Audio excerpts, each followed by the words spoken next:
गरीब साध साध सब नेक हैं, आप अपनी ठोरी, जो सतलोक ले जावेंगे वो साधु कोई और।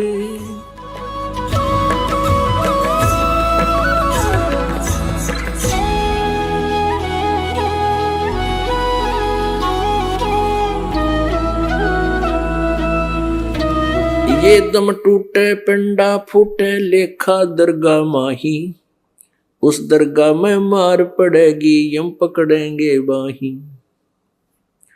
वादन की मोह डरनी लागे लजार अकनाही, नर नारायण देहे पाक तु फेर चुरासी जाही। नर नारायण ಈಗ ಈ ಶರೀರವೇನಿದೆ ಹೇಳುತ್ತಾರೆ ಪರಮಾತ್ಮನು ತಮಗೆ ತನ್ನಂತೆಯೇ ರೂಪವನ್ನು ನೀಡಿದ್ದಾರೆ. और ये नर नारायण देही पाके, ಪರಮಾತ್ಮನಂತಹ ಶರೀರವನ್ನು ಪ್ರಾಪ್ತಿಸಿ ನೀನು ಪುನಃ 84 ಲಕ್ಷ ಯೋನಿಗಳಲ್ಲಿ ಹೋಗುತ್ತಿರುವೆ ಎಂದಾದರೆ ಧಿಕ್ಕಾರವಿದೆ ನಿನ್ನ ಜೀವನಕ್ಕೆ. जा सतगुरु की मैं बलिहारी, जो जामन मरण मिटाही. ಈಗ ಇಲ್ಲಿ ಒಂದು ವಿಶೇಷ ಪಾಯಿಂಟ್ ಅನ್ನು ನೀಡಿದ್ದಾರೆ. ಅಂದರೆ ತಾವು ಭಕ್ತಿಯನ್ನೂ ಮಾಡುತ್ತೀರಿ ಮತ್ತು ಹಲವರು ಹೇಳ್ತಾರೆ ನಾವು ಗುರುವನ್ನು ಮಾಡಿಟ್ಟಿದ್ದೇವೆ. अब कहते हैं जा सतगुरु पर मैं बलिहारी. ಯಾರು ಜನನ ಮರಣ ರೋಗದ ಔಷಧಿಯನ್ನು ಇಟ್ಟಿರುತ್ತಾರೋ, ಯಾರ ಹತ್ತಿರ ಜನನ ಮರಣದ ಸಮಸ್ಯೆಯ ರೋಗದ ಪರಿಹಾರವಿದೆ, जा सतगुरु की मैं बलिहारी, जो जामन मरण मिटाही. ಮತ್ತು ನಂತರ ಏನು ಹೇಳ್ತಾರೆ, ಯಾವಾಗ ನಿನ್ನ ಮೃತ್ಯುವಾಗುವುದು ತದನಂತರ ಏನಾಗುವುದು? कुल परिवार तेरा सकल कबीला मसलत एक ठराही. ಅಂದರೆ ಕುಲದ ಜನರು ಕಾಡಿನಲ್ಲಿ ಕೊಂಡೊಯ್ದು तो दिन न ठोक जराए. कुल परिवार तेरा सकल कबीला मसलत एक ठराही, बांध पिंजड़ी आगे धर लिया मरहट को ले जाही.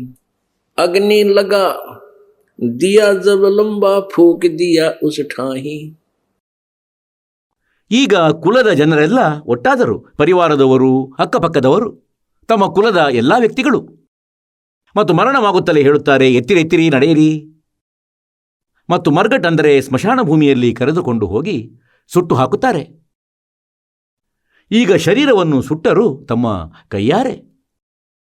ಮತ್ತು ಜೀವಾತ್ಮ ಹೊರಟು ಹೋಯಿತು ತನ್ನ ಕರ್ಮದ ಆಧಾರದ ಮೇಲೆ ಎಲ್ಲಿಗೆ ಹೋಗಬೇಕು ಅಲ್ಲಿಗೆ.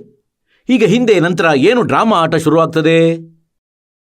ಈಗ ಹೇಳ್ತಾರೆ, पुराण उठा फिर पंडित आए, पीछे गरुड़ पढ़ाई. नर से तीतू पसवा की जय फिर गद्दा बैल बनाई. ये 56 भोग कहाँ मन बोरे की ते कुरड़ी चरने जाई. ಈಗ ಏನು ಮಾಡ್ತಾರೆ, ಅಂತೆಯೇ ವಿಶೇಷವಾಗಿ ಈ ಪಟ್ಟಣದ ಜನರು ಅಥವಾ ಬ್ರಾಹ್ಮಣ ಜನರು ಅಥವಾ ಅನ್ಯ ಕೆಲವು ಜನರು ಏನು ಮಾಡ್ತಿದ್ರು, ನಾವಂತೂ ನಮ್ಮ ಪರಿವಾರ ಕುಲದಲ್ಲಿ ಎಲ್ಲೂ ನೋಡಿಲ್ಲ ಈ ಗರುಡ ಪಾಠ ಮಾಡುವುದನ್ನು. ಆದರೆ ಕೆಲವು ವ್ಯಕ್ತಿಗಳು ಅವಶ್ಯ ಮಾಡಿಸ್ತಿದ್ರು ಮತ್ತು ಮೊದಲಂತೂ ಜಾಸ್ತಿ ಮಾಡಿಸ್ತಿದ್ದಿರಬಹುದು.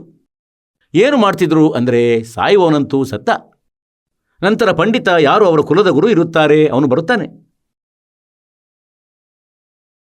ಆ ಕುಲಗುರು ಬರುತ್ತಾನೆ ಮತ್ತು 7 ದಿನಗಳ ತನಕ ಗರುಡ ಪುರಾಣದ ಪಾಠ ಮಾಡುತ್ತಾನೆ. ಗರುಡ ಪುರಾಣದೊಳಗೆ ಬಹಳಷ್ಟು ಮಾರ್ಮಿಕ ಜ್ಞಾನವನ್ನು ನೀಡಲಾಗಿದೆ. ಅಂದರೆ ಯಾರು ವ್ಯಕ್ತಿ ಇಂತಹ ಕರ್ಮ ಮಾಡುತ್ತಾನೆ ಅವನೊಡನೆ ಹೀಗಾಗುತ್ತದೆ. ಯಾರು ಇಂಥ ಕರ್ಮ ಮಾಡುತ್ತಾನೆ ಅವನ ಕೈ ಕತ್ತರಿಸಲಾಗುತ್ತದೆ. ಯಾರು ಇಂಥ ಕರ್ಮ ಮಾಡುತ್ತಾನೆ ಅವನು ಕುರುಡ ಆಗುತ್ತಾನೆ. ಯಾರು ಇಂಥ ಪಾಪ ಮಾಡುತ್ತಾನೆ ಅವನ ಪುತ್ರ ಸಾಯುತ್ತಾನೆ. ಯಾರು ಹೀಗೆ ಮಾಡುತ್ತಾನೆ ಅವನನ್ನು ಮುಂದೆ ನರಕದಲ್ಲಿ ಇಷ್ಟೊಂದು ದುಃಖಿಗೊಳಿಸಲಾಗುತ್ತದೆ. ಯಾವಾಗ ಶರೀರ ಬಿಟ್ಟು ಹೋಗುತ್ತಾನೆ ಆ ಭಕ್ತಿಯಿನ ಪ್ರಾಣಿ, ನಂತರ ಮುಂದೆ ಇಂಥಿಂಥ ಕಷ್ಟಗಳು ಅವನ ಮೇಲೆ ಉಂಟಾಗುತ್ತವೆ. ಹಾಗಾಗಿ ಪರಮಾತ್ಮ ಹೇಳ್ತಾರೆ ಏನಂದರೆ, ಸತ್ತ ಬಳಿಕ ನೀವು ಗರುಡ ಪುರಾಣ ಓದಿಸುತ್ತೀರಿ ಅವರ ಉಪಲಕ್ಷ್ಯದಲ್ಲಿ. ಆ ಗರುಡ ಪುರಾಣವನ್ನಂತೂ ಅವನಿಗೆ ಮೊದಲೇ ಓದಿಸಬೇಕಿತ್ತು ಜೀವಂತವಾಗಿದ್ದಾಗ.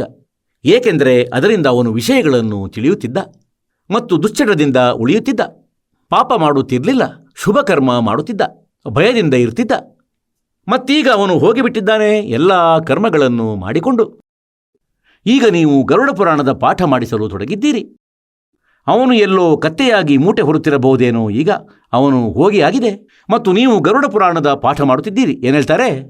अग्नि लगा दिया जद लंबा फूक दिया उस ठाही, प्राण उठा फिर पंडित आए पीछे गरुड़ पढ़ाई, नर से तीतू पशुआ की जय गद्धा बैल बढ़ाई, ये 56 भोग कहाँ मन बोरे है कि तकुरड़ी चरने जाई।